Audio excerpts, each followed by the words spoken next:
একে আমি কি দেখছি, শিয়াল কিনা তার শরীরে কালো রং মাখছে। ওহো, এবার হবে মজা। আমাকে ভয় পেয়ে যখন এই জঙ্গলের সবাই এখান থেকে পালিয়ে যাবে, তখন আমি হব এই জঙ্গলের রাজা। আর এই জঙ্গলটা থাকবে শুধু আমার। শিয়াল একা একা যে কি বলছে, আমি যে কিছু শুনতে পাচ্ছি না। মনে হয় শিয়ালের আজকে কোথাও প্রতিযোগিতা আছে, আর এই জন্যই শিয়াল কালো রং মাখছে। তাছাড়া আর কি হবে? বানর ছিল অনেক বোকা, যার কারণে বানর শিয়ালের এই চালাকি বুঝতে পারলো না। আর বানর সেখান থেকে চলে গেল। আজ রাতে তাহলে আমাকে এই অবস্থায় সবাইকে ভয় দেখাতে হবে। এবার আমি আমার গুহাতে লুকিয়ে থাকি। এ কথা বলে শিয়াল তার গুহায় চলে গেল।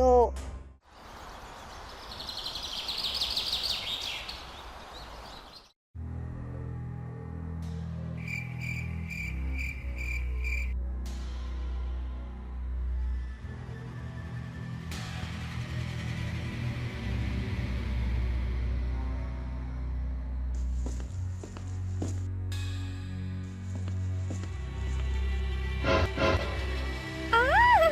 আরে ভূত ভূত! আরে পালাও! আরে পালাও এখান থেকে!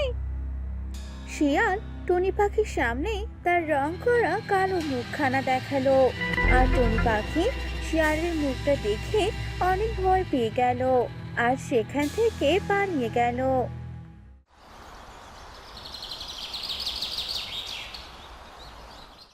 টুনি পাখি অনেক ভয় পাবার কারণে তার শরীরে অনেক জ্বর এসে যায়। টুনি পাখি ঘর থেকে কোথাও যেতে পারে না। তখন টুনি পাখির কাছে বানর চলে আসে। কি ব্যাপার টনি, তুমি আজকে সারাটা দিন দেখছি ঘরের মধ্যে বসে আছো। কি হয়েছে তোমার? খাবার খুঁজতেও যাচ্ছ না কেন? আমার শরীরে যে ভীষণ জ্বর, কালকে থেকে আমি যে উঠতেও পারছি না, শরীরটা অনেক ব্যথা করছে। এই অবস্থায় আমি কি করে খাবার জোগাড় করতে যাই? কালকে রাত থেকে না খেয়ে আছি।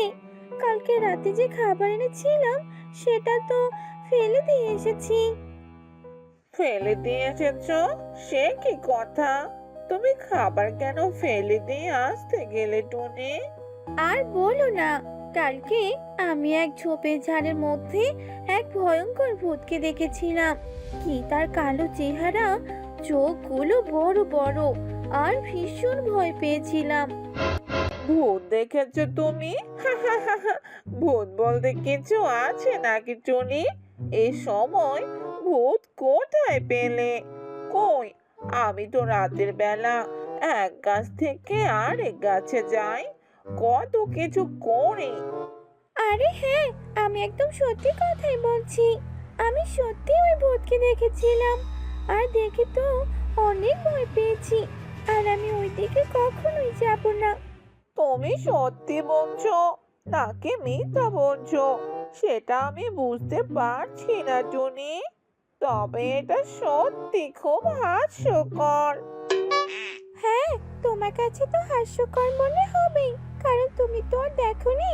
তুমি যখন দেখতে পারবে তখন ঠিকই বুঝতে পারবে যে আমি আসলে সত্যি কথা বলছি নাকি মিথ্যে কথা বলছি। কোনো ব্যাপার নয় টুনি, আমি তোমার মতো বোকা নই। আমি ঠিক সামলে নেব, আর ওই ভূতকে মেরে ফেলবো। এ কথা বলে বানর সেখান থেকে চলে গেল। আর বানর কলা গাছ থেকে কলা পাড়তে লাগলো, আর সেখানেই কলা খেতে লাগলো।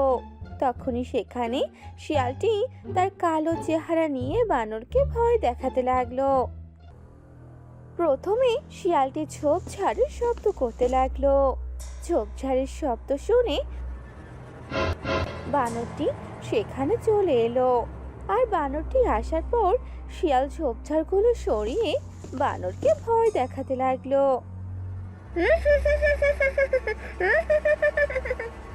বানরটি ভয় পেয়ে সেখানে অজ্ঞান হয়ে পড়ে গেল। আর শিয়ালটি বানরকে দেখে বলতে লাগলো, আরে বোকা বানরটা দেখছি এখানে অজ্ঞান হয়ে পড়ে গেছে। না না না, এখানে আর আমাকে থাকা যাবে না, আমি এখান থেকে এবার চলে যাই। এ কথা বলে শিয়ালটি সেখান থেকে চলে গেল। কিছুক্ষণ পর টুনি পাখি সেই পথ দিয়ে যাচ্ছিল। তখন দেখতে পেল বানরটি একটি জায়গায় পড়ে আছে। তখন টুনি পাখি বানরের কাছে এলো আর বানরকে ডাকতে লাগলো, বানর দাদা, আরে ও বানর দাদা, কি হলো কি তোমার? তুমি এভাবে শুয়ে আছো যে? কলা খেয়ে খেয়ে পেট মনে হচ্ছে ভর্তি করে ফেলেছো, তাই হয়তো উঠতে পারছো না। ও বানর দাদা, সে কি? বানর দাদা দেখে উঠছেও না।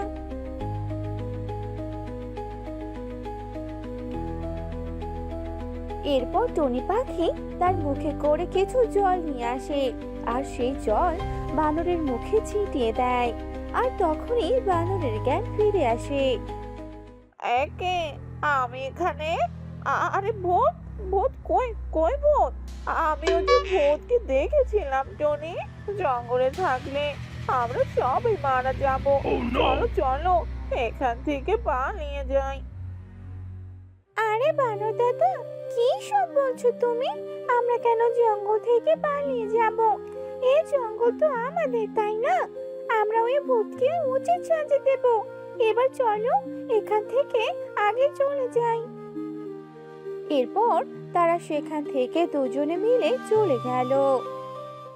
অন্যদিকে শিয়ালটি এভাবে বনের সব প্রাণীকে ভয় দেখাতে লাগলো।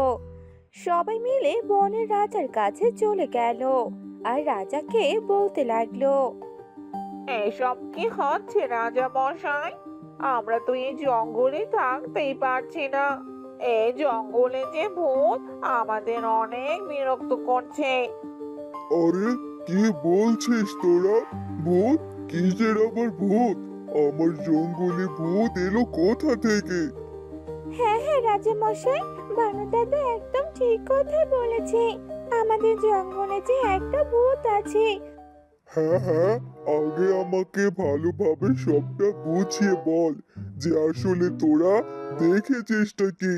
আমি সবটা না বুঝতে পারলে তোদেরকে কি করে সাহায্য করি বলতো? এরপর যারা যারা সে ভূতকে দেখেছিল তারা সবাই সিংহ মহারাজকে সব কথা খুলে বলল।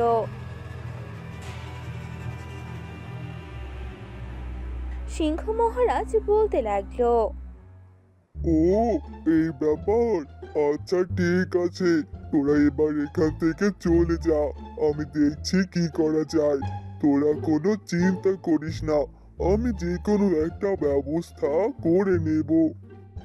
এ কথা শুনে সবাই সেখান থেকে চলে গেল। সবাই চলে যাওয়ার পর সিংহ একা একা ভাবতে লাগলো। আমি একটা জিনিস খেয়াল করলাম, যে কথা বলার জন্য জঙ্গলের সব প্রাণীরাই আমার কাছে এসেছিল, শুধুমাত্র শিয়াল ছাড়া। তাহলে কি এ কাজ সবকিছু শিয়াল করেছে? আমার সন্দেহ তো ভুল হবার কথা নয়। তবে এটা প্রমাণ করার জন্য আমাকে একটা দারুণ বুদ্ধি বের করতে হবে। এভাবেই সিংহ মহারাজ ভাবতে লাগলো। অন্যদিকে শিয়াল তার গুহায় বসে ভাবছিল। আরে কতদিন হয়ে গেল, ভেবেছিলাম এই পদ্ধতিটা কাজে লাগালে সবাই আমাকে ভয় পাবে, আর এই ভয় পাওয়ার কারণে সবাই জঙ্গল থেকে চলে যেতে চাইবে। এখন তো দেখছি সবাই আগের মতনই চুপচাপ আছে। গিয়ে দেখতে হবে তারা কি বুদ্ধি বের করেছে।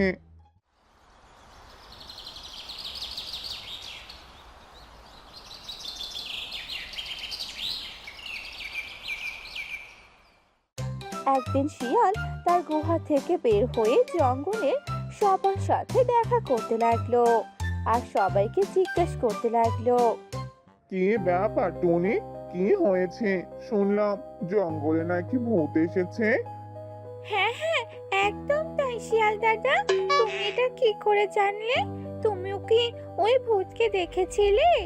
ওকে তোমার কাছে এসেছিল তোমাকে ভয় দেখানোর জন্য? আরে হ্যাঁ টুনি, ওই ভূতটা তো আমার কাছে এসেছিল। আর আমি তো এর জন্যই আমার গুহা থেকে বের হতে পারছিলাম না। আমি অনেক ভয় পেয়েছিলাম, যদি গুহা থেকে বের হলে ওই ভূতটা আবার আমার কাছে আসে আর আমাকে ভয় দেখায়। আমি তো এইসবে অনেক ভয় পাই টুনি। হ্যাঁ হ্যাঁ শিয়াল দাদা, আমরা অনেক ভয় পেয়েছি, তবে এখন আর ভয় পাওয়ার কোনো চিন্তা নেই। আমরা সবাই সিংহ মহারাজের কাছে গিয়ে এই কথা বলে এসেছি।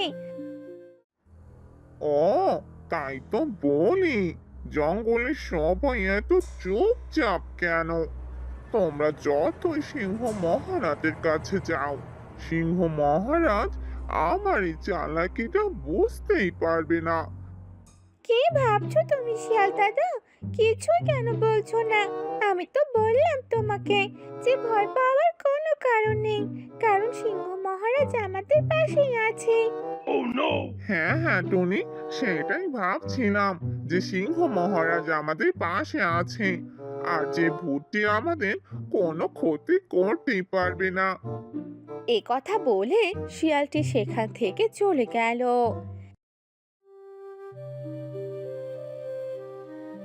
এভাবে 2-3 দিন কাটার পর সিংহ মহারাজ জঙ্গলের সবাইকে তার কাছে ডেকে পাঠালেন।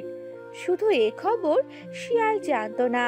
সিংহ মহারাজ সবাইকে বলতে লাগলো, আমি তোমাদের একটি প্রতিযোগিতার কথা বলতে এসেছি। তোমরা সবাই এই প্রতিযোগিতায় অংশগ্রহণ করতে পারো। তাহলে তো ভালোই হলো, আমি এই প্রতিযোগিতায় অংশগ্রহণ করব। আমি যদি জিততে পারি তাহলে তো আর আমাকে কোনো খাবার খুঁজতেই হবে না। আমরা সবাই এই প্রতিযোগিতায় অংশগ্রহণ করব, এতে আমাদের সেই ভূতকে খুঁজে বের করা হবে। তাহলে তোমরা সবাই কাজে লেগে পড়ো। 2 দিনের মধ্যে তোমরা সেই ভূতকে খুঁজে বের করে আমার কাছে নিয়ে আসবে। কিন্তু এ কথা শিয়াল জানতো না। সে ভাবতে লাগলো সবাইকে ভয় দেখাবে, যেন তারা জঙ্গল থেকে বের হয়ে যায়। আরে আরে, ওই তো আমি যে ভূতকে দেখে ফেলেছি। তোমরা সবাই কোথায়? তাড়াতাড়ি এদিকে চলে আসো। ওই তো আরে আরে পালাচ্ছে, তাড়াতাড়ি এসো তাড়াতাড়ি। আরে এই টুনি তো আমাকে মনে হয় দেখে নিয়েছে, এখান থেকে পালাতে হবে। টুনি ডাক শুনে সেখানে সবাই চলে আসলো, আর সবাই সেই শিয়ালের পিছু ছুটতে লাগলো। শিয়ালও দৌড়ে যেতে লাগলো। আরে ওই তো সেই ভূতটি, আমি তো ওকে দেখেছিলাম। এই ধরো ধরো ধরো, সবাই ধরো। অন্যদিকে শিয়ালটি দৌড়াতে দৌড়াতে একটি নদীতে গিয়ে ঝাঁপ দেয়, আর নদীতে পড়ে যাওয়ার ফলে শিয়ালের গায়ের রংটি নদীর জলে ধুয়ে যায়। আর সবাই দেখতে পায় সেই ভূতটি আর কেউ নয়, শিয়াল ছিল। আরে ওই ভূতটা তাহলে শিয়াল? তাহলে শিয়াল আমাদের সাথে এরকম করেছে, আমাদের সবাইকে ভয় দেখিয়েছে। চলো চলো, এই খবরটি আমাদের সিংহ রাজার কাছে পৌঁছে দিতে হবে। এরপর তারা সবাই সেখান থেকে সিংহ মহারাজের কাছে চলে আসে, আর সবাই শিয়ালের ব্যাপারে সব কথা খুলে বলে। তখন সিংহ মহারাজ বলতে থাকে, আমি আগে থেকে জানতাম যে এই কাজটি শিয়াল করেছে, কিন্তু আমি যদি তোদেরকে সবাইকে এই কথা বলতাম যে সেই ভূতটি আসলে শিয়াল, তাহলে তোরা কেউ আমার কথা বিশ্বাস করতি না। কারণ তোরা বলতে শিয়াল এই কাজ কখনোই করতে পারে না। হ্যাঁ, একদম তাই। রাজার মাথায় অনেক বুদ্ধি আছে, রাজা তো অনেক জ্ঞানী। তা না হলে আমাদের সবাইকে এভাবে ভূতকে দেখিয়ে দিতে পারতো না। আমার মনে হয় ওই শিয়াল তার ভুলটা বুঝতে পেরেছে, আর কখনো সে এরকম কাজ করবে না।